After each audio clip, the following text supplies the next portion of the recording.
यह एक एल्कमी रसायन विद्या की लड़ाई थी, मगर इस तरफ का एडवर्ड तो शुरुआत में ही जमीन पर पटक दिया गया। सामने खड़ा ओल्ड प्रीस्ट यानी वह बूढ़ा आदमी जिसके पास थी सेजेस नॉलेज, वो लगातार एक के बाद एक शक्तिशाली जादू चला रहा था। एडवर्ड बस भागते भागते अपनी जान बचा रहा था, लेकिन तभी सामने से एक विशाल होमपुलस उसकी ओर झपटा। अच्छी बात यह थी कि एडवर्ड का शरीर मजबूत था। वह दर्द सहते हुए भी फिर से खड़ा हुआ और पलटवार कर दिया। ओल्ड प्रीस्ट को भी अब लगने लगा कि यह पागल लड़का इतना आसानी से हारने वाला नहीं, मगर उसे क्या पता था कि एक छोटी सी की उसे हद में ला देगी। वह मजबूर होकर फिर सेजेस नॉलेज का इस्तेमाल करने लगा। जमीन हिलने लगी, फट गई और उसी पल कई भयंकर चाइमेरा मिश्रित राक्षस तैयार हो गए। एडवर्ड ने यह दृश्य देखा पर जरा भी नहीं डरा। उसने दोनों हाथ जमीन पर रखे। एल्कमी तुरंत सक्रिय हो गई। लोहे की अनगिनत गोलियां घूमकर टोर्नेडो में बदल गई और उसके हाथों में एक स्टील स्पीयर बन गया। ओल्ड प्रीस्ट हैरान था।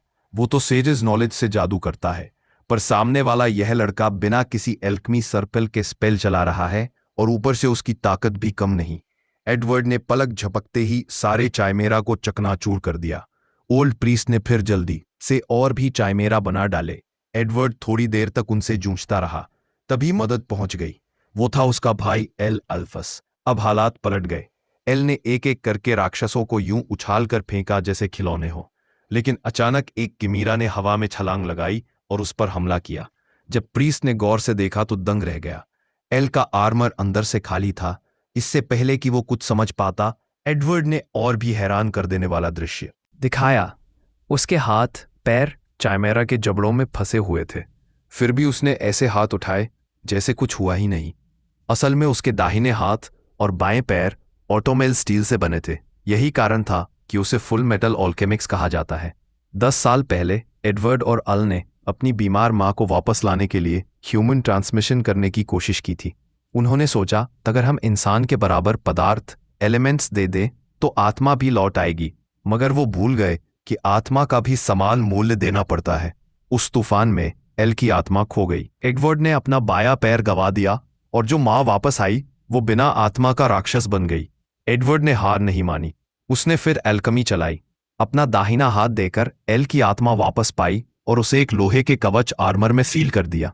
अब दोनों भाई फिलोसोफर स्टोन ज्ञान पत्थर ढूंढ रहे थे, जो एल का शरीर वापस लाने की एकमात्र कुंजी थी। मगर आज वो पत्थर इस प्रीस्ट ने धोखाधड़ी के औजार के रूप में इस्तेमाल किया था। प्रीस्ट ने जल्दबाजी में एक आदमी को बंधक बना लिया। एडवर्ड मुस्कुराया। अब दिखाते हैं असली अल्केमिस्ट क्या कर सकता है। उसने जमीन पर दोनों हाथ मारे। धमाके के साथ एक विशाल स्टोन स्टैचू ऊपर आया। वो देखने में बस बड़ा और बदसूरत था, पर एडवर्ड को बस यही चाहिए था। जब तक प्रीस्ट का ध्यान बांटा, उसने बंधक छुड़ा लिया और उसे जोर का मुक्का मारा। प्रीस्ट गिर पड़ा और घिसटते हुए फिलोसोफर स्टोन की ओर बढ़ा। तभी किसी ने उंगलियां चटकाई। स्नैप! अगले ही पल आग भड़क उठी। प्रीस्ट उड़ गया और पत्थर लुढ़क कर सामने वाले आदमी के पैरों तक आ पहुंचा। वो आदमी था कर्नल मस्टैंग, जिसे सब फ्लेम अल्केमिस्ट के नाम से जानते हैं। उसने फिर उंगलियां चटकाई और फिलोसोफर स्टोन राख में बदल गया। एडवर्ड स्तब्ध रह गया। नकली था ये। मस्टैंग बोला, असल वाला कभी आग से नहीं डरता।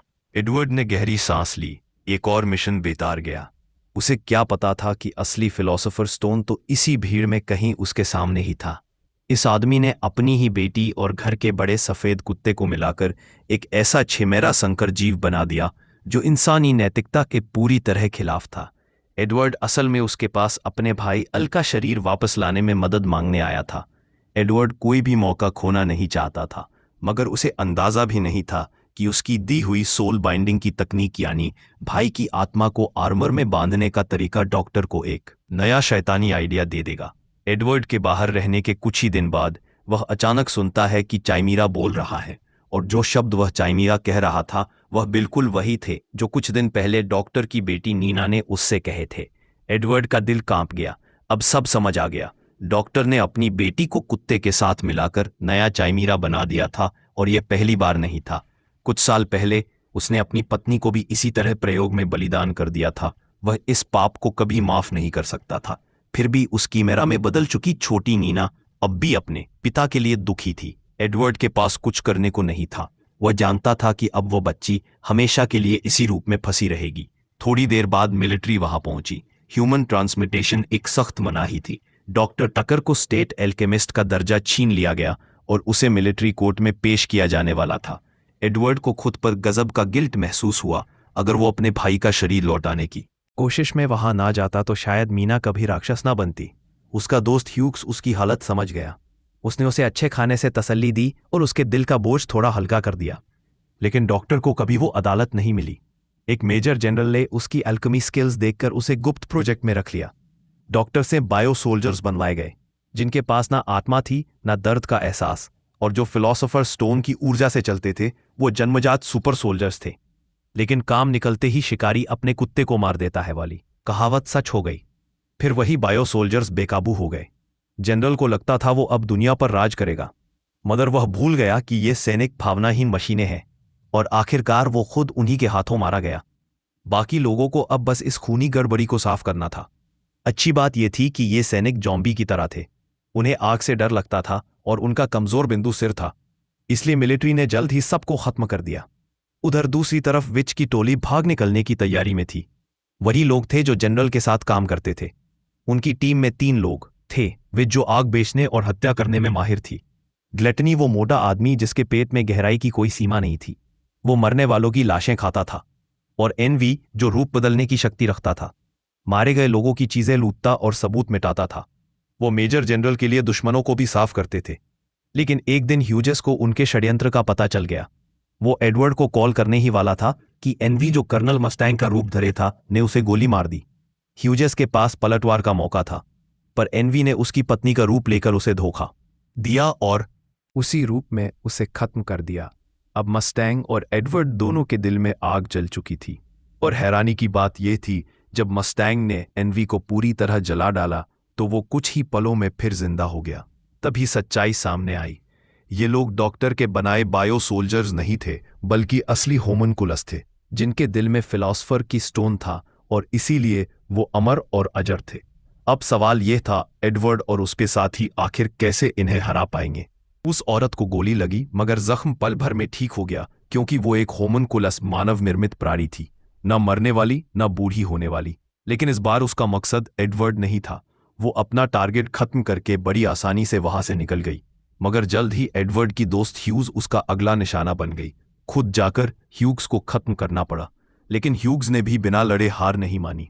उसकी एक शारीरिक अनसीधा विच के माथे में जा धमसी। लगा कि विच मर गई और ह्यूग्स अब बच जाएगी, मगर विच फिर से जिंदा हो गई।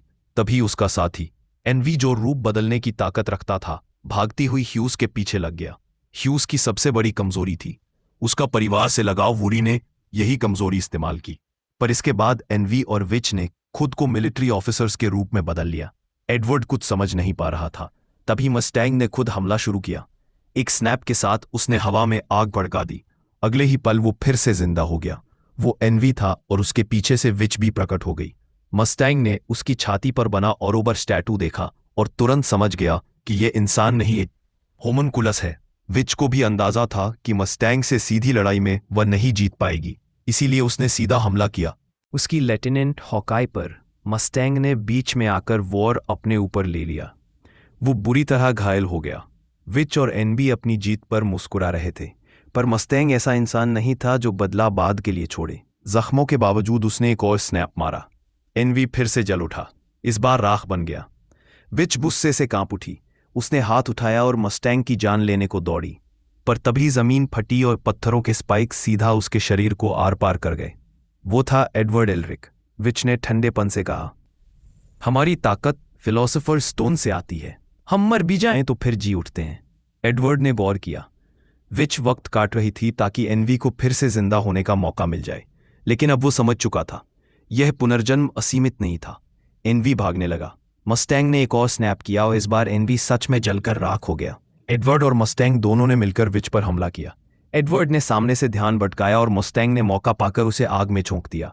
एडवर्ड ने उसके सीने से फिलोसोफर की पत्थर निकाल ली। अब विक का पुनर्जन्म संभव नहीं था। जैसे ही उसका शरीर राख में बदलने लगा, उसके चेहरे पर एक हल्की मुस्कान आई, मानो उसे मुक्ति मिल गई हो। वो हमेशा इंसान जैसी भावना महसूस करना चाहती थी। मस्टैंग ने फिलोसोफर स्टोन एडवर्ड को सौंप दी। कहा, यही तुम्हारे भाई के शरीर को लौटाने की कुंजी है। एडवर्ड गेट ऑफ ट्रुथ के सामने पहुंचा, स्टोन को देखा। उसे याद आया कि यह अनगिनत लोगों की आत्मा और खून से बनी है। वो चुप हो गया और उसने उस सौदे को ठुकरा दिया। उसका भाई अल्फाज भी बोला, ऐसे पत्थर से अपना शरीर पाना सही नहीं होगा। दोनों ने मस्टैंग से विदा ली और फिर एक नई यात्रा पर निकल पड़े, अपनी सच्चाई, अपने जवाब और एक पवित्र रास्ते की तलाश में। लेकिन एक सुनसान कोने में एक कमेलियन किसी पत्थर के भीतर से रेंगता हुआ बाहर निकला, मानो इशारा कर रहा हो कि एनवी शायद अभी